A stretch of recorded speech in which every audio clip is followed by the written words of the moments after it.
የሚያዝናናኝ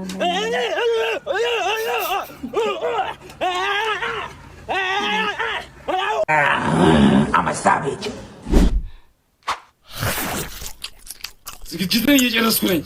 እንዴት ናችሁ የተወደዳችሁ የእኛ ማዕድ ቤተሰቦቼ? እኔ በጣም ደህና ነኝ። እንግዲህ ዛሬም በተለያዩ የቪዲዮ ስብስቦች መጥቻለሁኝ። እንደምታዩት አዝናኝ የሆኑ ቪዲዮዎችን ይዤላችኋለሁኝ። ከዛ ደግሞ ሀሳብ አስተያየት ይፈልጋሉ ብዬ ያሰብኳቸውን ደግሞ ጉዳዮችም መርጬ ይዤላችሁ መጥቻለሁኝ።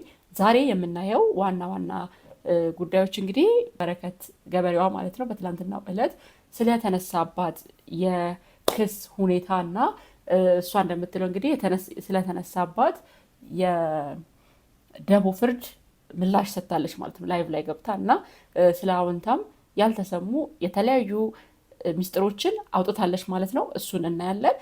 በመቀጠል ደግሞ እንግዲህ በቅርቡ ከፊንቴክስ ጋር ተያይዞ በጣም በርካታ ሰዎች እስር ቤት እንዳሉ እናውቃለን፣ አርቲስቶችም ሌሎችም ማለት ነው። እና ይሄ ጥያቄ ወደ ሌሎች ድርጅቶችም እያመራ ይመስላል እና ሌሎች ተቋማት ላይም የታገዱ ተቋማት ጭምር ማለት ነው እነ ፐርፐስ ብላክን የመሳሰሉት ላይ ጥያቄዎች እየተነሱ ነው የሚገኙት። እሸቱ መለሰ እንግዲህ ከፐርፐስ ብላክ ጋር ተያይዞ በተለይ በዩቲዩብ ቻናሉ በጣም በሰፊው ለበርካታ ጊዜያት የፐርፐስ ብላክ ማስታወቂያን ሲሰራ ነበር እና እሸቱ መለሰ እንግዲህ ከዛ ጋር ተያይዞ እንደነ ሰራዊት ተጠያቂ መሆን አለበት ለሰራው ማስታወቂያ። ዶክተር ፍስሐ እንግዲህ ከኢትዮጵያ ውጭ እንዳሉ እናውቃለን የፐርፐስ ብላክ መስራች እና ባለቤት ማለት ነው። እና ስለዚህ በዋናነት ፐርፐስ ብላክን ሲያስተዋውቅ የነበረ እሸቱ መለሰ ነው እና እንግዲህ እሸቱ መለሰ ሊጠየቅ ይገባል የሚሉ ድምፆች እየተሰሙ ይገኛሉ ማለት ነው።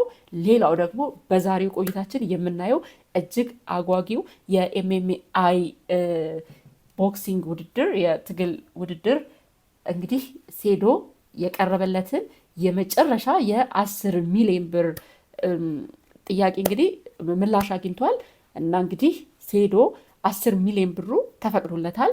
ስለዚህ ግን 10 ሚሊዮን ብሩን የሚወስደው ውስጥ ገብቶ የትግል ሜዳ ውስጥ ገብቶ ትግሉን ካሸነፈ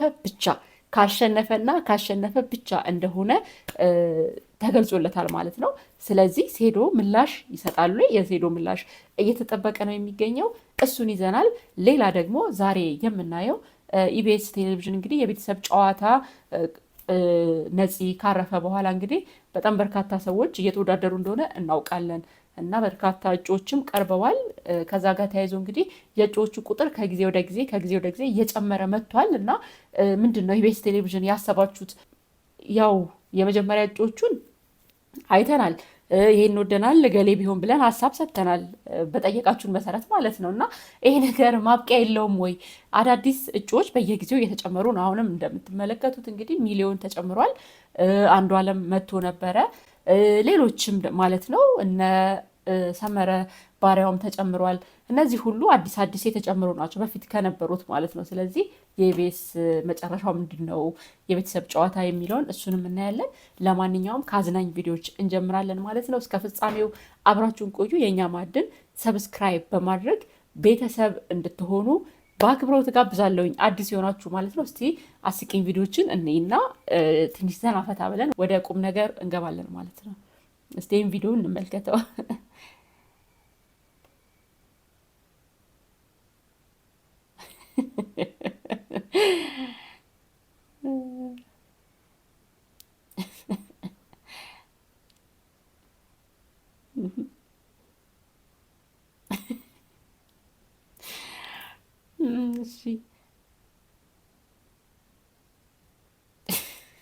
ማርያምን ሽሮ ወደዳችሁ ወደዱ ምኑን የሚወደዱ ሽሮ አልወድም ማለቷ ፕሪፈረንስም እኮ ነው።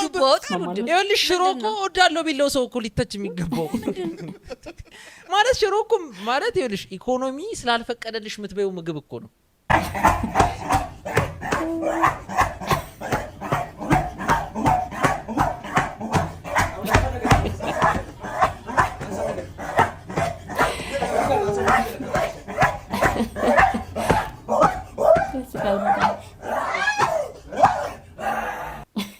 በጣም ነው ቢያዝናናኝ በነገራችሁ ላይ ሰይዶ እና በዚህ ውስጥ ወደ ሰይዶ እንግዲህ በጣም ተጠባቂ የሆነ የኤምኤምአይ የትግል ጨዋታ አለና እንግዲህ ለሱ ዝግጅት እያደረገ ነው በሰፊው።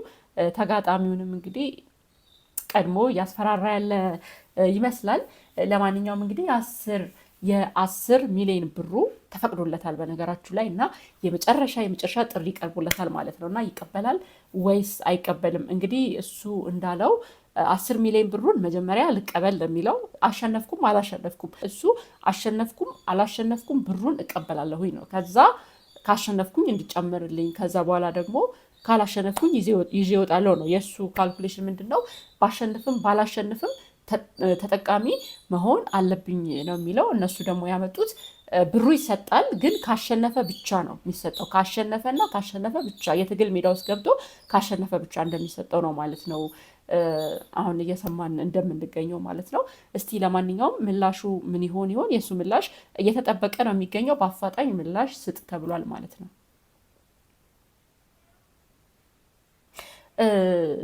እስቲ ግን ስለ ሴዶ ምን ትላላችሁ? አጠቃላይ ስላለው ዝግጅት እውነት ይሄን ውድድር ያሸንፋል ብላችሁ ታስባላችሁ? እያደረገ ያለው ዝግጅትስ ደግሞ ለውድድሩ ይመጥናል ብላችሁ ታስባላችሁ? እስቲ እዚህ ላይም ደግሞ ሀሳብ ስጡኝ። ተፋላሚ ውስጥ ደግሞ ጆኒ እሱ በሚለው ልክ ተዘጋጅቷል፣ ሊያሸንፈው ይችላል። እስቲ ማን ያሸንፋል ብላችሁ ታስባላችሁ? እውነት ደግሞ ይሄንንስ የተሰጠውን ኦፈር ይቀበላል ወይ ታስባላችሁ? እስቲ ይሄንንም ኮሜንት ላይ አስቀምጡልኝ ማለት ነው። ወደ ቀጣዩ ደግሞ ስናልፍ እንግዲህ ቀጣዩ ሰሞኑን በአጠቃላይ ሳምንቱን በሚባል ሁኔታ የማህበራዊ ሚዲያውን ይዛው የነበረችው በረከት ገበሬዋ ናት እና በረከት ገበሬዋ እንግዲህ እኔ ታስሬ በነበርኩበት ሁኔታ ላይ የራሳቸው የተጠቀሙበትን ነዳጅ በሱ የተነሳ ነው የከሰሱኝ እና እኔ ሀቅ ይዣለሁኝ፣ ምንም ያለብኝ ወንጀል የለም እና እንግዲህ ወንጀለኛ ናት ብለው ካሰቡ ያለሁት ቤቴ ነው እና መታችሁ ከቤቴ ልትወስዱኝ ትችላላችሁ ብላ ትናንትና ማታ ቤቷ ስታሳይ ነበር። ራውል ኢትቻ የቲክቶክ ላይቭ ላይ ገብታ ማለት ነው። እና እንግዲህ እውነት እሷ ላይ ዘመቻ ነው የተከፈተባት ወይስ ደግሞ ወንጀለኛ ናት? እና ወንጀለኛ ከሆነች ቤቷ ካለች እንዴት እስካሁን እሷ እንደምትለው ከሆነ ማዘዣም ራሱ አልደረሰኝም ነው የምትለው። የእስር ማዘዣ እስካሁን አልመጣልኝም እና ቤቴ ነኝ ያለሁት ከሀገሬ የትም አልሄድም ብላለች ማለት ነው። እና ለማንኛውም እኔን እንደዚህ እያደረጉኝ ያሉ ጠላቶቼ ናቸው ነው የምትለው እና ምንም አይነት ማረጋገጫ እንደሌለ የሰነድ ምንም አይነት እሷን ሊያስወነጅላት የሚችል ነገር እንደሌለ ነው ማለት ነው የምትናገረው። ሌላው እንግዲህ ከአዎንታ ጋር ተያይዞ እንግዲህ በረከትና አዎንታ እንደዚህ ተያይዞ ነው ያሉት ማለት ነው። እሱም በራሱ ስለሷ የሚለው ነገር አለ እንደምትመለከቱት በየዕለቱ ማለት ነው። በተቃራኒው ደግሞ እሷም ስለሱ አቀዋለሁኝ ብላ እንግዲህ ሚስጥሮቹ ናቸው ብላ የዘረገፈቻቸውን ደግሞ እንሰማለን። አሁን እግዚአብሔር ምስክሬ ነው። አወንታ በርሲሳ እኮ ማለት ነው የእነሱ አፍ እኮ ነው። አንድ ባለስልጣንን መምታት ከፈለገ አወንታ በርሲሳ አለላቸው። ይመጣል፣ ይከፈላል፣ ይናገራል። ግን እኔ የምፈልገው እነዚህ ተሰግስገው ያሉ ሌቦችን መንግስት ሊታገሳቸው አይገባም። ጭራሽ ሚዲያ ሁሉ አላቸው እኮ። እግዚአብሔር ምስክሬ ነው። አወንታ በርሲሳ እኮ ማለት ነው የእነሱ አፍ እኮ ነው። አንድ ባለስልጣንን መምታት ከፈለገ አወንታ በርሲሳ አለላቸው። ይመጣል፣ ይከፈላል፣ ይናገራል። አንድ ባለሀብትን መምታት ከፈለገ አወንታ በርሲሳ አለላቸው።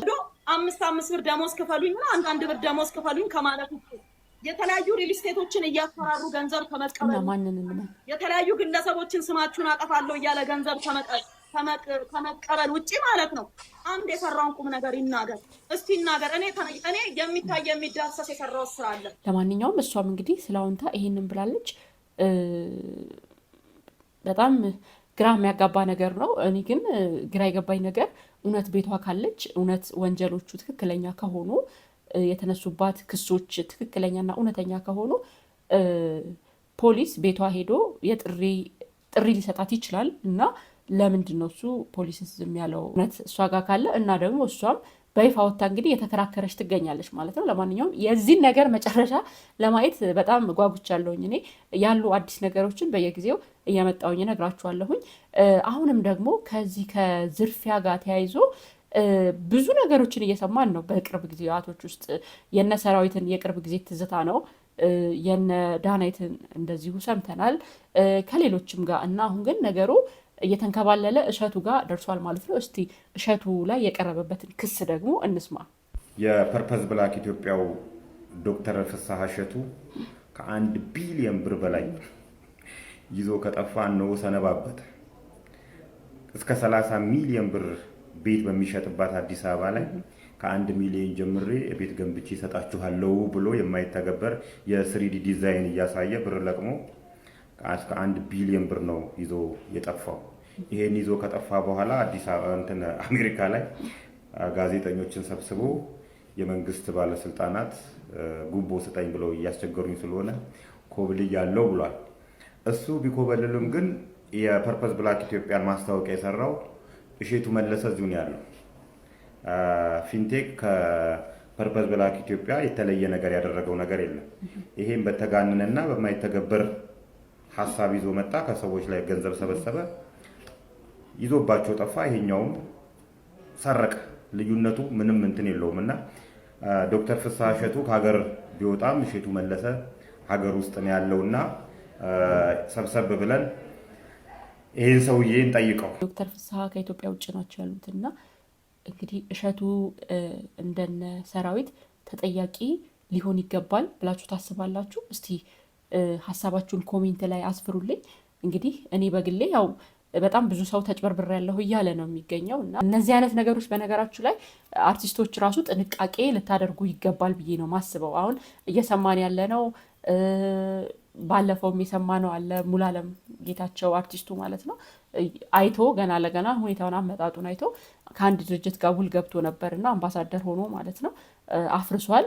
ሉላም እንደዚሁ አፍርሳ ነበር ከፊንቴክስ ጋር ሌሎችም ማለት ነው። እና አርቲስቶች በጣም እና እንዲሁ ተጽዕኖ ፈጣሪዎች ቲክቶከሮችም ልትሆኑ ትችላላችሁ፣ ታዋቂ ሰዎች በአጠቃላይ ማለት ነው ታዋቂ ግለሰቦች እንዳለ የምትሰሩትን ማስታወቂያ የምትሰሩትን ስራ የምትሰሩለትን ድርጅት ወይም ግለሰብ በደንብ ልታውቁት ይገባል። በደንብ ማለት ነው። ይሄ የሚያሳየው እሱን ነው። እና የሆነ አጠራጣሪ ነገር ካያችሁ ማንኛውንም ነገር ኦፈር አትቀበሉ ብዬ ነው የማስበው። ምክንያቱም ነገ የምትጠየቁበት ነገር ሊሆን ይችላል እና ኦፈር በጣም ብዙ ገንዘብ ሊሆን ይችላል የሚያመጣላችሁ፣ ጥቅማ ጥቅም ልታገኙበት ትችላላችሁ።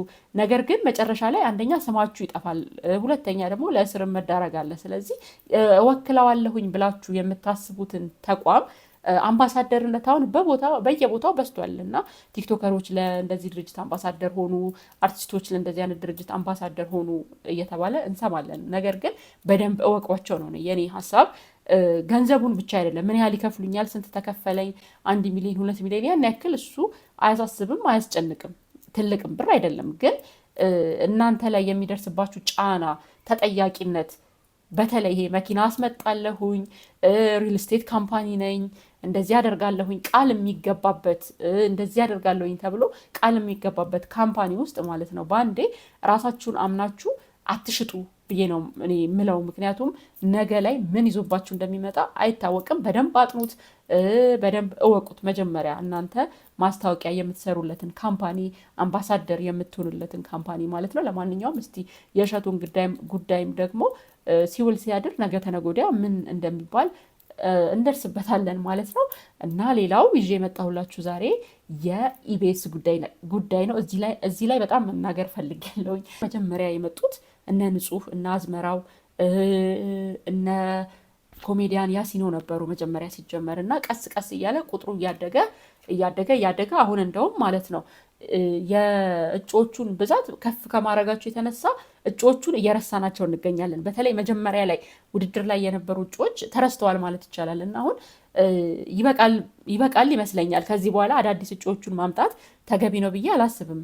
እንዴትስ ነው መጀመሪያ ላይ አቅማቸውን አሳይተው ህዝብ ድምፅ ሰጥቶባቸው የነበሩ እነዛ ተወዳዳሪዎች ተረሱ እኮ አሁን ተረስተዋል። እና ይሄ ነገር እንዴት ነው በየቀኑ እገሌስ ቢሆን ተባብላችሁ እዛው በቦርድ ወይም ደግሞ የሆነ ሰው እገሌስ ቢገባ ተብሎ ልክ ሲያወራ እገሌም መግባት አለበት እንዴ እያላችሁ የምታስገቡ ነው የሚመስለው። እና ለማንኛውም ግን የቤተሰብ ጨዋታ ከዚህ በላይ እጩ ያስፈልገዋል ብዬ አላስብም። ምክንያቱም እናንተ የምታምኑበትን ወይም ደግሞ አድማጭ ተመልካች እጩ ሊሆን ይገባል ብሎ ያቀረበውን አወዳድራችሁ እዚህ ደርሳችኋል እና አሁን ላይ ከዚህ በኋላ እጩዎቹን ባታቀርቡና የመጨረሻ ዙር የሚባለውን ውድድር ብታሳዩን ደስ ይለኛል። ይሄ የኔ ሀሳብ ነው። ለማንኛውም እናንተ ደግሞ ምን ታስባላችሁ? እስቲ የምታስቡትን ኮሜንት አድርጉልኝ። አልበዛም ወይ የኢቢኤስ የቤተሰብ ጨዋታ እጩ አልበዛም ወይ? ጊዜውስ ደግሞ አልረዘመም ወይ? ቶሎ አድማጭ ራሱ ፕሮግራሙን ሊረሳው ነው አሁን ላይ እና ቶሎ ወደ ስራ መግባትና የነፂን ደግሞ አሻራ ማስቀጠል አይሻልም ወይ? እና ምን ታስባላችሁ እዚህ ላይ? እስቲ ሀሳብ አስተያየቶቻችሁን ስጡኝ። ለማንኛውም የኛ ማዕድ ዛሬ ይዤላችሁ የመጣሁትኝ ይሄን ይመስል ነበረ። እስቲ እናንተም ደግሞ ኮሜንት አድርጉልኝ ማለት ነው። ኮሜንት ጻፉልኝ። ማንኛቸውም ሀሳብ አስተያየት፣ ጥቆማ ካላችሁ ኮሜንት ላይ ልታስቀምጡልኝ ትችላላችሁ ማለት ነው። ቤተሰቦቼ በጣም አመሰግናለሁ። አዲስ የሆናችሁ እንዳልኩትኝ ሰብስክራይብ እያደረጋችሁ ቤተሰቤን ተቀላቀሉ። ለዛሬው በዚሁ አበቃሁኝ። ሌላ ቀን ደግሞ በሌላ ዝግጅት ተመልሼ እመጣለሁ ማለት ነው። ቻው